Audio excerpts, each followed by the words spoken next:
Hi friends, Lizamma's Food and Tipsലേക്ക് എല്ലാവർക്കും സ്വാഗതം. ഇന്ന് നമ്മൾ ഒരു വെറൈറ്റി ഡിഷുമായിട്ടാണ് വന്നിരിക്കുന്നത്. ഒരു വടാ പാവ് ആണ്. വടാ പാവ് ഓൾമോസ്റ്റ് എല്ലാ ആൾക്കാരും കഴിച്ചിട്ടുള്ള ഒരു സ്നാക്ക് ആണ്. അപ്പം മഹാരാഷ്ട്രയിലൊക്കെ കൂടുതൽ സുലഭമായിട്ട് കിട്ടുന്ന ഒരു സംഭവമാണ് വടാ പാവ്. അപ്പം ഞാൻ പാവ് നേരത്തെ ഉണ്ടാക്കിയിട്ടുണ്ട്. അതിൻ്റെ ലിങ്ക് ഞാൻ ഡിസ്ക്രിപ്ഷൻ ബോക്സിൽ കൊടുത്തിരിക്കാം. അപ്പം നമ്മൾ അതിൻ്റെ വട പിന്നെ ചട്നി അതാണ് ഉണ്ടാക്കാൻ പോകുന്നത്. അതിന് വേണ്ടിയിട്ട് ഞാൻ 2 കപ്പ് കടലമാവ് എടുത്തിട്ടുണ്ട്. അതിലേക്ക് ഒരു 1/2 സ്പൂണ് ഉപ്പ് ചേർത്ത് കൊടുത്തിട്ടുണ്ട്. ഇനി നമുക്ക് ഇതിലേക്ക് ഒരു 1/2 സ്പൂണ് ബേക്കിംഗ് സോഡ അതും കൂടെ വേണം. പിന്നെ നമുക്ക് 1 സ്പൂണ് പെരിഞ്ജീരകം കൂടെ വേണം. ഇതും കൂട്ടിയിട്ട് നമുക്ക് നന്നായിട്ടൊന്ന് മിക്സ് ചെയ്ത് എടുക്കാം. അപ്പം ഇത് നമുക്ക് അതിനുള്ള ചട്നിക്കും കൂടെ ഒരു ബൂന്തി ഉണ്ടാക്കണം. അതിന് വേണ്ടിയിട്ടും കൂടാണ് ഇതിങ്ങനെ ചെയ്യുന്നത്. പിന്നെ നമ്മൾ വട ഉണ്ടാക്കി കഴിയുമ്പോൾ അത് ഇതിനകത്തൊന്ന് മിക്സ് ചെയ്യണം. അതിനുള്ള കോട്ടിംഗ് ആണ് നമ്മളിപ്പോൾ ആദ്യം ചെയ്യുന്നത്.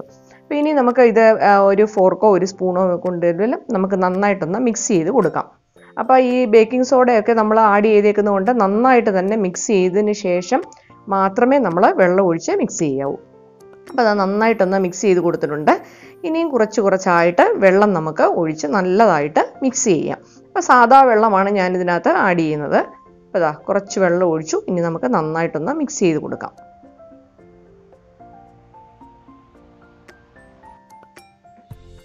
വെള്ളം കൂടി പോകരുത്, വെള്ളം കുറഞ്ഞും പോകരുത്. അപ്പം നമ്മുടെ എന്താ പറയുന്നത്, നമ്മുടെ ആ കോട്ടിങ് അത് ശരിയാവത്തില്ല. അപ്പം കുറച്ച് വെള്ളം ഒഴിച്ച് നന്നായിട്ടൊന്ന് മിക്സ് ചെയ്തതിന് ശേഷം പോരായെങ്കിൽ മാത്രം നമ്മൾ വെള്ളം ഒഴിച്ചു കൊടുക്കുക. അപ്പം അതാ പോരാ, അപ്പം നമുക്ക് കുറച്ച് വെള്ളം കൂടെ നമുക്ക് ആഡ് ചെയ്ത് കൊടുക്കാം. അപ്പം നമുക്ക് ആ ഒരു കൺസിസ്റ്റൻസി അറിയാമല്ലോ. അപ്പം നമുക്ക് ഈ ഏത്തയ്ക്കാപ്പോ അങ്ങനെയൊക്കെ ഉണ്ടാക്കുന്ന ആ ഒരു രീതി അത്രയും ഒരു കട്ടിയാണ് നമുക്ക് വേണ്ടത്. ഒരുപാട് ലൂസായി പോയി കഴിഞ്ഞാൽ നമുക്ക് വടയിൽ അത് പിടിക്കത്തില്ല. അപ്പോൾ അത് ഏകദേശമൊക്കെ നല്ലതായിട്ടൊന്ന് ആയിട്ടുണ്ട്. നിങ്ങൾക്ക് കൂടുതൽ കളർ വേണമെങ്കിൽ കുറച്ച് മഞ്ഞൾപ്പൊടിയും കൂടി ചേർക്കാം. ഞാനിവിടെ മഞ്ഞൾപ്പൊടിയൊന്നും ചേർത്തിട്ടില്ല. നന്നായിട്ടൊന്ന് മിക്സ് ചെയ്തെടുക്കണം. കണ്ടോ, ഇതാ ഈ പരുവമായിട്ട് കിട്ടിയിട്ടുണ്ട്. ഇതാണ് നമ്മളുടെ പരുവം. അപ്പോൾ ഇനി നമുക്ക് ഇതങ്ങോട്ട് മാറ്റി വെക്കാം.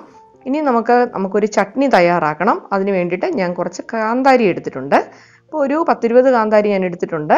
അത് നമുക്ക് ഒരു ഇടിക്കല്ലൊക്കെ ഉണ്ടല്ലോ, അപ്പം അതിലേക്ക് ഒന്ന് ഇട്ട് കൊടുക്കാം. പിന്നെ നമുക്ക് കുറച്ച് വെളുത്തുള്ളി വേണം. വെളുത്തുള്ളിയും കൂടെ ഇട്ട് കൊടുക്കാം. ഒരു 5-6 വെളുത്തുള്ളി. പിന്നെ ഒരു ചെറിയൊരു കഷ്ണം ഇഞ്ചി ചെറുതായിട്ടൊന്ന് അരിഞ്ഞിട്ട് കൊടുക്കുവാണെങ്കിൽ പെട്ടെന്ന് തന്നെ നമുക്കൊന്ന് ചതച്ചെടുക്കാൻ പറ്റും. പിന്നെ ഇതിൽ വേണമെങ്കിൽ നിങ്ങൾക്ക് ഉപ്പിട്ട് വേണമെങ്കിൽ ഇടിക്കാം. ഇതാ നന്നായിട്ടൊന്ന് ചതഞ്ഞ് കിട്ടിയിട്ടുണ്ട്. ഇത് നമുക്കൊന്ന് മാറ്റി വെക്കാം. നന്നായിട്ടൊന്ന് ചതഞ്ഞ് കിട്ടും. ഇതാ കണ്ടോ, ഇത് നമുക്ക് മാറ്റി വെക്കാം. ഇനി ആ കല്ലിൽ തന്നെ നമുക്ക് കുറച്ച് മല്ലിയില, ഒരു ഗ്രീൻ ചട്നിയാണ് ഇനിയും നമുക്ക് വേണ്ടത്. അപ്പോൾ അതിന് വേണ്ടിയിട്ട് 1 കപ്പ് മല്ലിയില ഞാൻ എടുത്തിട്ടുണ്ട്. ചെറുതായിട്ട് അരിഞ്ഞെടുക്കുവാണെങ്കിൽ പെട്ടെന്ന് തന്നെ നമുക്ക് അരച്ചെടുക്കാൻ പറ്റും. അപ്പം കുറച്ച് ഇഞ്ചി, പിന്നെ ഇതിലേക്ക് തന്നെ ഒരു 3-4 വെളുത്തുള്ളി, പിന്നെ കുറച്ച് ഉപ്പ്, ഇതും കൂടെ ചേർത്ത് നമുക്ക് നന്നായിട്ട് ഇതൊന്ന് ഇടിച്ചെടുക്കണം. ഇടിച്ച് നല്ല പേസ്റ്റ് ആക്കി എടുക്കണം. ഇല്ലെങ്കിൽ നിങ്ങൾക്ക് മിക്സിയുടെ ചെറിയ ജാറിൽ അരച്ചാലും മതി, കുഴപ്പമില്ല. നല്ലതായിട്ട് നമുക്ക് പേസ്റ്റായി തന്നെ കിട്ടണം. കുറച്ച് വെള്ളം കൂടി ഒഴിച്ച് നമുക്ക് ഇടിച്ചെടുക്കാവുന്നതാണ്. ഇതാ ഇവിടെ ഗ്രീൻ ചട്നി ഇപ്പോൾ റെഡി ആയിട്ടുണ്ട്. അപ്പം ഇത് നമുക്കൊരു സൈഡിലേക്ക് മാറ്റി വെക്കാം. അപ്പോൾ ഇനി നമ്മൾ ഒരു റെഡ് ചട്നിയാണ് ഉണ്ടാക്കാൻ പോകുന്നത്. അതിന് വേണ്ടിയിട്ട് നമ്മൾ ഈ മാവ് കുഴച്ച് വെച്ചിട്ടുണ്ടല്ലോ, അപ്പം അത് നമ്മളെടുത്ത് ഒന്നുകൂടെ ഒന്ന് മിക്സ് ചെയ്തെടുത്തിട്ട് നമുക്കിനി എണ്ണയ്ക്കകത്തൊന്ന് കോരി ഒഴിക്കുകയാണ്. അപ്പം ഞാൻ ചീനിച്ചട്ടി വെച്ചിട്ടുണ്ട്.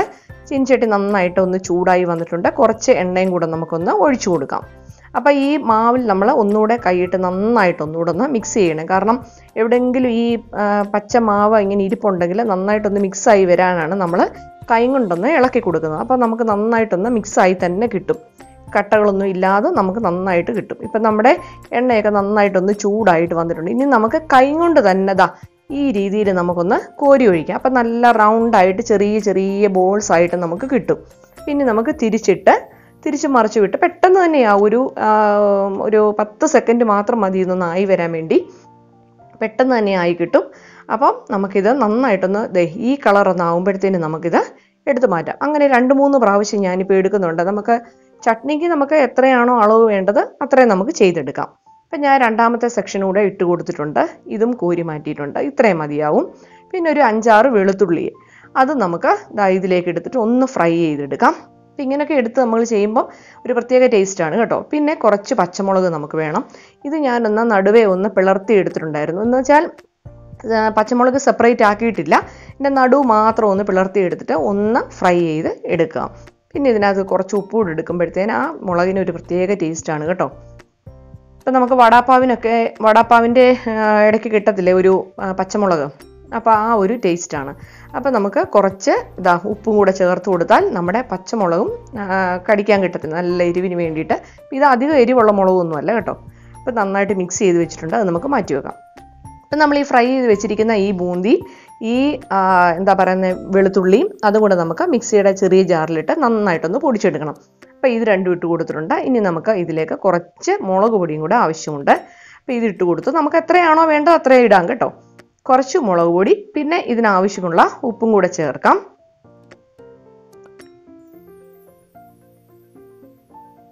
മുളക് പൊടി ഇട്ട് കൊടുത്തു.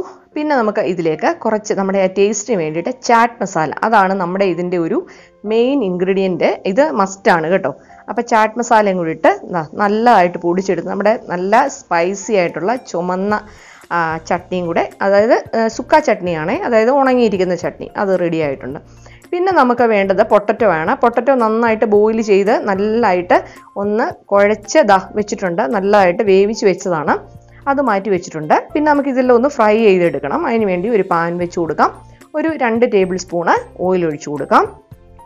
ഓയിൽ നന്നായിട്ട് ചൂടായതിന് ശേഷം കടുക് ഇട്ട് കൊടുക്കാം. കടുക് ഒന്ന് പൊട്ടിയതിന് ശേഷം കുറച്ച് ചെറിയ ജീരകം കൂടെ ഒന്ന് ഇട്ട് കൊടുത്തതിന് ശേഷം നമ്മൾ ചതച്ച് വെച്ചിരുന്ന പച്ചമുളക്, ഇഞ്ചി, വെളുത്തുള്ളി അതും കൂടെ നമുക്ക് ഇതിലേക്ക് ചേർത്ത് കൊടുക്കാം. ഇനി ചേർത്ത് കൊടുക്കുന്ന ഒരു പ്രത്യേക ടേസ്റ്റാണ് കേട്ടോ. നല്ല ഒരു മണവുമാണ്, കുറച്ച് എരിവൊക്കെ കിട്ടും. ഒരു സ്പൈസി ഇതിലാണ് നമ്മൾ ചെയ്യുന്നത്. കുറച്ച് കായപ്പൊടിയും കൂടെ ചേർത്ത് നമുക്ക് നന്നായിട്ടൊന്ന് മിക്സ് ചെയ്തെടുക്കാം. ഇപ്പം അതിൻ്റെ പച്ചമണം ഒക്കെ ഒന്ന് മാറി വന്നിട്ടുണ്ട്, ഇഞ്ചിയുടെയും വെളുത്തുള്ളിയുടെയും ഒക്കെ. ഇനി നമുക്ക് ഇതിലേക്ക് ചേർത്ത് കൊടുക്കേണ്ടത് കുറച്ച് മഞ്ഞൾപ്പൊടിയാണ്. ഒരു 1/2 സ്പൂണ് മഞ്ഞൾപ്പൊടി, പിന്നെ ഒരു 1/2 സ്പൂണ് നമ്മുടെ ഗരം മസാല, പിന്നെ കുറച്ച് ഉപ്പ്. ഇതെല്ലാം കൂടെ ചേർത്ത് കൊടുത്ത് നന്നായിട്ട് ഒന്നുകൂടെ ഒന്ന് ഇളക്കി കൊടുക്കുക.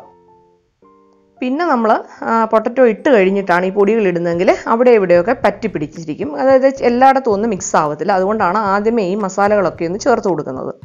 ഇപ്പോൾ അതെല്ലാം കൂടെ ഒന്ന് മിക്സായിട്ട് കിട്ടിയിട്ടുണ്ട്. ഇനി നമുക്ക് ഇതിലേക്ക് നമ്മൾ എടുത്തു വെച്ചിരിക്കുന്ന പൊട്ടറ്റോ നമുക്ക് ഇട്ട് കൊടുക്കാം. അപ്പം നന്നായിട്ട് വെന്തത് തന്നെ ആയിരിക്കണം. അതിനകത്ത് ഒരു ചെറിയ കഷ്ണങ്ങളൊന്നും പാടില്ല, നന്നായിട്ട് തന്നെ വെന്ത് കിട്ടണം. വെന്തിട്ടില്ല എന്നുണ്ടെങ്കിൽ ഇപ്പം നമ്മൾ ഈ ഫ്രൈ ചെയ്യുന്ന സമയത്ത് നന്നായിട്ടത് ഉടച്ച് എടുക്കുകയും വേണം. അപ്പോൾ നന്നായിട്ട് നമുക്കൊന്ന് മിക്സ് ചെയ്ത് തന്നെ കൊടുക്കാം.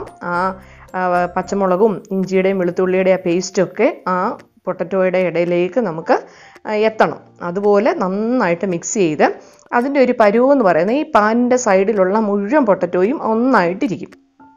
ഇനി നമുക്ക് കുറച്ച് മല്ലിയിലയും കൂടെ ചേർത്തിട്ട് കൊടുത്തിട്ട് നന്നായിട്ടൊന്ന് മിക്സ് ചെയ്യാം. മല്ലിയിലയും കൂടെ ഒന്ന് ചേർത്ത് കൊടുത്തിട്ടുണ്ട്. ഇനി നമുക്ക് ഒന്നും കൂടെ നമുക്ക് നല്ലതായിട്ടൊന്ന് മിക്സ് ചെയ്തെടുക്കണം. കണ്ടോ, നല്ലതായിട്ട് മിക്സ് ചെയ്ത് എടുത്തിട്ടുണ്ട്. ഈ സമയത്ത് വേണമെങ്കിൽ നിങ്ങൾക്ക് കുറച്ച് നാരങ്ങ നീര് ഈ സമയത്ത് വേണമെങ്കിൽ ഒഴിച്ചു കൊടുക്കാം, ഇല്ലെങ്കിൽ തണുത്തതിന് ശേഷം ആണെങ്കിലും ഒഴിച്ചു കൊടുത്താൽ മതി. ഞാനിപ്പോൾ തണുക്കാനായിട്ട് വെച്ചിട്ടുണ്ട്, വേറൊരു പ്ലേറ്റിലേക്ക് മാറ്റിയിട്ടുണ്ട്. ഒരു സ്പൂണ് 1.5 സ്പൂണ് നമുക്ക് നാരങ്ങയുടെ ലെമൺ ജ്യൂസ് ചേർത്ത് കൊടുക്കുക. ഒരു ചെറിയൊരു പുളിയൊക്കെ കിട്ടും, അതിന് വേണ്ടിയിട്ടാണ് ഈ നാരങ്ങയുടെ ജ്യൂസ് ചേർത്ത് കൊടുക്കുന്നത്. നിങ്ങൾക്ക് ഇഷ്ടമല്ല എന്നുണ്ടെങ്കിൽ അത് നിങ്ങൾക്ക് സ്കിപ്പ് ചെയ്യാം കേട്ടോ. അപ്പോൾ അതൊക്കെ ഉണ്ടെങ്കിൽ ഒരു ടേസ്റ്റാണ്, അതൊക്കെയാണ് ഈ വടാപ്പാവിൻ്റെ ഒരു ടേസ്റ്റ് എന്ന് പറയുന്നത്. അപ്പോൾ അതും കൂടെ ചേർത്ത് കൊടുത്തതിന് ശേഷം നല്ലതായിട്ടൊന്ന് മിക്സ് ചെയ്ത് ഇത് നമുക്ക് തണുക്കാനായിട്ട് മാറ്റി വെച്ചായിരുന്നു. അപ്പം ഇത് തണുത്തെല്ലാം കഴിഞ്ഞിട്ടുണ്ട്. ഇനി നമുക്ക് ഇത് ചെറിയ വട ഉണ്ടാക്കാൻ പോവാണ്. അപ്പം നമ്മൾ ഇതിനെ കൈ കൊണ്ടൊന്ന് എടുത്ത് ഉരുട്ടി ഇതിനെ ഒരു വടയുടെ ഷേപ്പാക്കി എടുക്കണം. അപ്പം റൗണ്ട് ഷേപ്പിലാക്കി എടുക്കാം, അല്ല എങ്കിൽ ഒന്ന് പരത്തി വേണമെങ്കിലും എടുക്കാം, എങ്ങനെ വേണമെങ്കിലും എടുക്കാം കേട്ടോ. അതിപ്പം പരത്തണമെന്നൊന്നുമില്ല, ഇങ്ങനെ റൗണ്ട് ഷേപ്പിലാക്കിയാണെങ്കിലും എടുത്താൽ മതി. കയ്യിൽ ഒട്ടിപ്പിടിക്കാതിരിക്കാൻ വേണ്ടി കുറച്ച് എണ്ണ വല്ലതും ഒന്ന് തടവിയിട്ട് വേണമെങ്കിൽ എടുക്കാവുന്നതാണ്. ഇപ്പോൾ പൊട്ടറ്റോ ആയതുകൊണ്ട് ചിലപ്പോൾ നമ്മുടെ കയ്യിലൊക്കെ ഒന്ന് ഒട്ടിപ്പിടിക്കാനുള്ള ഒരു സാധ്യതയുണ്ട്. അതുകൊണ്ട് ഒരു കുറച്ച് എണ്ണ വല്ലതും നമ്മുടെ കയ്യിലൊന്ന് തടവിയിട്ട് നമ്മളിങ്ങനെ ഓരോ പീസ് എടുത്ത് ഉണ്ടാക്കുവാണെങ്കിൽ നമ്മുടെ കയ്യിൽ ഒട്ടിപ്പിടിക്കാതിരിക്കും. അപ്പോൾ അത് നമ്മുടെ ബോണ്ടയുടെ ആ ഷേപ്പിൽ നമ്മളെല്ലാം എടുത്തിട്ടുണ്ട്.